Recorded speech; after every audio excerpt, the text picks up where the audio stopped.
Creator का स्वास्थ्य खराब होने के कारण आवाज में थोड़ी ऊंच नीच आ सकती है, तो ज्यादा दिमाग न लड़ाएं, चुपचाप वीडियो देखें। इतिहास गवाह है कुत्ते की तुम 100 साल भी नली में रख लो फिर भी वो टेढ़ी की टेढ़ी रहती है।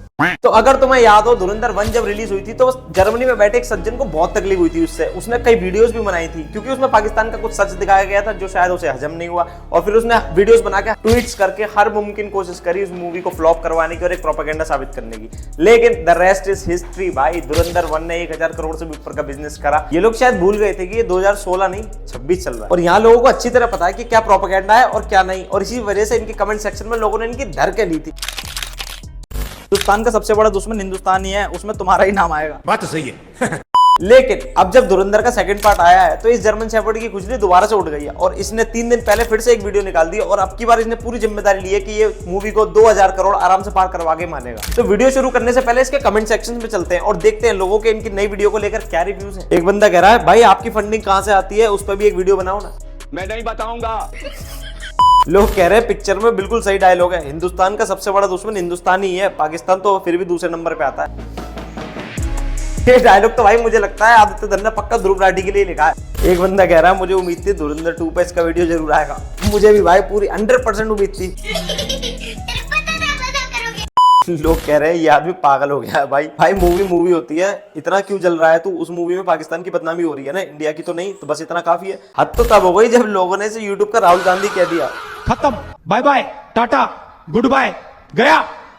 कमेंट में तो इसकी सही से बजा दी, लेकिन अब आओ वीडियो देखते हैं। पहले तुम्हें वो पॉइंट्स देखो जिस पॉइंट्स पे इसने मूवी को क्रिटिसाइज करा। बीजेपी की इस एड में मुसलमानों को बारबैरिक दिखाया जाता है। फिल्म के शुरू में ही एक सीन है जहां पाकिस्तान में एक सिख आदमी को फेक ब्लास्फेमी चार्जेस पर जिंदा जला दिया जाता है। मॉब जो वहां मौजूद है वो सर तन से जुदा के नारे लगा रहा होता है। पॉइंट ये नहीं है कि पाकिस्तान में असल में ऐसी घटनाएं होती हैं या नहीं है, ये पॉइंट नहीं है। मतलब पाकिस्तान की सबसे बड़ी डार्क साइड इनके हिसाब से कोई पॉइंट ही नहीं है। भाई कौन से ड्रग्स लेके वीडियो बनाता है तू? भाई वैसे तो मूवी में स्टार्टिंग में बोला जाता है इंस्पायर्ड बाय ट्रू इवेंट्स, पर अगर एक बार को इस बात को साइड भी रख देना, तब भी पाकिस्तान में पार्टीशन के टाइम से वहाँ की माइनॉरिटीज का क्या हाल है, वहाँ पे हिंदू और सिख कम्युनिटी का क्या हाल है, ये पूरी दुनिया को अच्छी तरह पता है। लेकिन तुम कह रहे हो ये पॉइंट ही नहीं है, तो फिर भाई क्या पॉइंट है, क्या चीज मैटर करती है वो बता दे फिर। जब सिख की एग्जांपल उन्होंने दिखाकर इस सर तन से जुदा वाला एग्जांपल दिखाया, ये इंपॉर्टेंट नहीं है। क्यों? तेरे लिए उसी तरह जैसे पाकिस्तानियों के लिए इंपॉर्टेंट नहीं है, तेरे लिए मुस्लिम से ज्यादा प्यार और कुछ नहीं है ना। क्योंकि इस सीन को अगर आप फिल्म से निकाल भी देते तो उससे स्टोरी लाइन पर कोई फर्क नहीं पड़ता। क्या क्यों फर्क नहीं पड़ता? तुम्हारे पाकिस्तान की जो एक्सपोज करना है उसमें फर्क नहीं पड़ता। तुम्हें क्या लगता है? वही बात है ना, इस इंसान ने इस स्टेटमेंट से प्रूव कर दिया सिख क्या है, इसके लिए या किसी और के लिए, इनके सो कॉल्ड पाकिस्तान वाले एजेंडा के लिए सिख कौन है? कुछ भी नहीं है, सिर्फ थोड़े बहुत नंबर वाले लोग तो हैं। ये इनकी माइंडसेट दिखाता है। मैं बताता हूं तुम्हें, इन लोगों के हिसाब से स्पाई मूवी का मतलब है बस सलमान खान को रॉक एजेंट बन के लड़ते हुए दिखा दो, कटरीना को आईएसआई के एजेंट बन के भारत की मदद करते हुए दिखा दो, बनेगी स्पाई मूवी। स्पाई ये तो होता स्पाई का मतलब। पहले इन जैसे लोग खुद रियलिटी से बिल्कुल उल्टा दिखाते हैं मूवीज में, और फिर बाद में जब आदित्य धर अगर कुछ रियलिटी दिखा देता है तो फिर ये लोग बोलते हैं आदित्य धर एक प्रोपेगेंडा फिल्म मेकर है, क्योंकि उसने वो रियलिटी दिखा दी जो पिछले 30 साल से बॉलीवुड लोगों से सच में छुपा रहा था। इनके हिसाब से स्पाई मूवी ये होती थी, लेकिन अब आज की डेट में लोगों को पता चला कि रियल स्पाई मूवी का मतलब क्या होता है। इसने अपने वीडियो के शुरू के 5 मिनट में सबसे बेवकूफी की बात कर दी और क्लियर कर दिया कि किस सोच का आदमी। धुरंधर 2 के विलन्स की जिम्मेदारी सिर्फ विलन बनने की नहीं है, इन बेचारों को हर सीन में मोदी की तारीफ भी करनी पड़ रही। आ गया मोदी पे।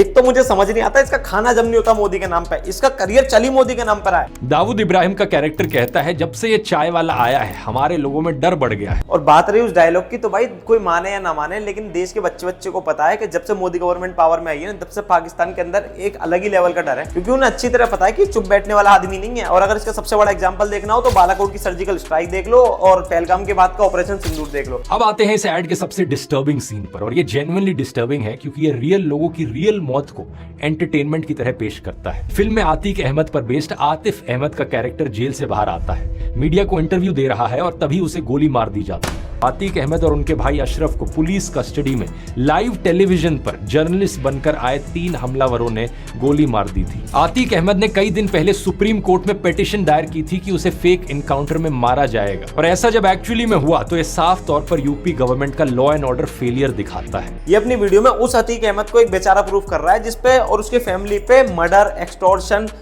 इलीगल पोसेशन और किडनैपिंग जैसे 100 से भी ज्यादा मामले दर्ज हैं। ये मूवी को डिफेम करने में इतना ज्यादा डूब गया कि इसे यूपी के सबसे बड़े गैंगस्टर की सॉफ्ट साइड भी दिख गई और यूपी का लॉ एंड ऑर्डर की फेलियर भी दिख गई। तो भाई अगर ऐसे लॉ एंड ऑर्डर की फेलियर से धरती के ऐसे बोझ कम होते हैं ना, तो ऐसी फेलियर तो भाई जनता को देनी चाहिए। फिर पार्लियामेंट में, लोकसभा में नरेंद्र मोदी, अमित शाह और ओम बिरला ने उन्हें श्रद्धांजलि दी थी। और भाई बात रही पार्लियामेंट में ट्रिब्यूट देने की, तो अतीक अहमद एमपी था और ये पार्लियामेंट में प्रोटोकॉल है कि जो भी एमपी अगर किसी का निधन होगा तो उसे ट्रिब्यूट दी जाएगी, चाहे फॉर्मेलिटी क्यों ना करी जाए। माना लॉ एंड ऑर्डर टूटा, पर कम से कम किसी बहाने देश तो साफ हुआ, वरना कुछ जर्मन शेफर्डों का बच्चा ले तो ये तो कसाब जैसे आतंकवादियों को रोज का देश में बुला बुला के बिरयानी खिलाएं। फिल्म में दिखाया जाता है कि पाकिस्तान ने पहले 11,000 करोड़ की फेक करेंसी इंडिया भेजी और दोबारा 60,000 करोड़ की फेक करेंसी भेज रहा था, वो भी यूपी इलेक्शन को फंड करने के लिए। इंटेलिजेंस एजेंसीज ने ये बात प्रधानमंत्री को ब्रीफ करी और प्रधानमंत्री ने देश बचाने के लिए नोटबंदी कर। अब वैसे तो आप इस चीज को थोड़ा लॉजिकली सोचोगे तो खुद ही आपको लगेगा कोई सेंस है इस बात का। इतनी छोटी सी चीज के लिए कोई इतना बड़ा एक्शन लेता है क्या? ये तो वही बात हो गई कि घर में चूहे को पकड़ने के लिए आपने अपने पूरे घर को आग से जला दिया है।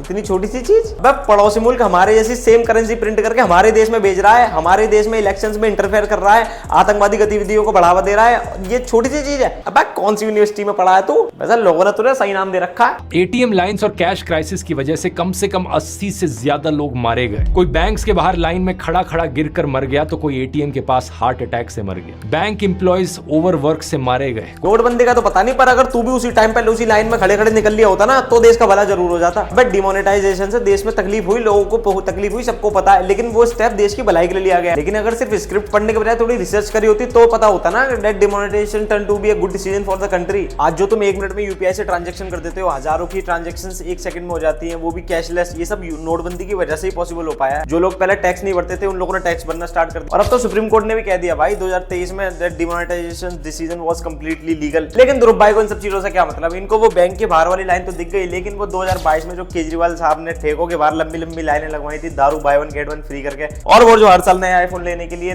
सारे स्टोर्स के बाहर 1 किलोमीटर की लंबी लाइन लगती है, वो भी देख लेते थोड़ा सा। यही है इस फिल्म की असलियत दोस्तों। ये फिल्म ना सिर्फ भारत के इतिहास को रीराइट करने की कोशिश है, बल्कि ये आपकी जिंदगी को रीराइट कर रही है। जब कोई फिल्म 1947 के बारे में झूठ बोलती है तो वेरीफाई करना मुश्किल होता है, क्योंकि उस दौर में आप जिंदा नहीं थे। लेकिन 2016, 2019, 2023 ये सब आपकी आंखों के सामने हुआ है। पहले सिर्फ कश्मीर फाइल्स और केरला फाइल्स प्रोपेगेंडा थी, अब उरी द सर्जिकल स्ट्राइक भी, और यहाँ तक कि वीर सावरकर के जैसे क्रांतिकारियों के ऊपर भी जो मूवीज बनी है इनके हिसाब से वो भी प्रोपेगेंडा है। तुम खाली पैटर्न देखते चलो, हर वो मूवी जिसमें पाकिस्तान इन्वॉल्व है और पाकिस्तान का असली चेहरा दिखाया गया है, इसने हर उस पिक्चर को प्रोपेगेंडा साबित करने की पूरी कोशिश करी। हर रियलिटी बेस्ड मूवी के ऊपर इसने वीडियो बना रखी है कि ये प्रोपेगेंडा है, और फिर ये कहते हैं कि सबसे ज्यादा अनबायस्ड यूट्यूबर है, किसी को टारगेट नहीं करते। जबकि सच तो ये है कि ये अपनी कुछ वीडियो की स्क्रिप्ट तो लिखता भी नहीं है, जहां से फंडिंग आती है वहीं से स्क्रिप्ट आती है, और बस करो सेटअप, बना वीडियो, करो ब्रेन वॉश खुल्लम खुल्ला। लेकिन समय के साथ अब थोड़े से पासे पलटते नजर आ रहे हैं लोगों को। अब थोड़ी मेच्योरिटी आ गई, लोगों में समझ आ गई है कि हाँ किसी क्या प्रोपेगेंडा होता है क्या नहीं होता, अब लोग खुद समझने लगे हैं। इस वजह से ही तो इनके कमेंट्स में अब गालियां पड़ती हैं इन्हीं के फैंस से। तो भाई सीधी सी बात यही है कि यूट्यूब पर जो भी देखो उस पर खुद आंख बंद करके विश्वास मत करो, पहले खुद फैक्ट चेक करो और फिर उसके बाद विश्वास करो। तो आज की वीडियो को यहीं पे समाप्त करते हैं। अगर वीडियो पसंद आए तो वीडियो को लाइक करना, चैनल को सब्सक्राइब करना, भाई अपने दोस्तों के साथ शेयर करना और कमेंट जरूर करना राठी एक्सपोज। अगर तुम्हें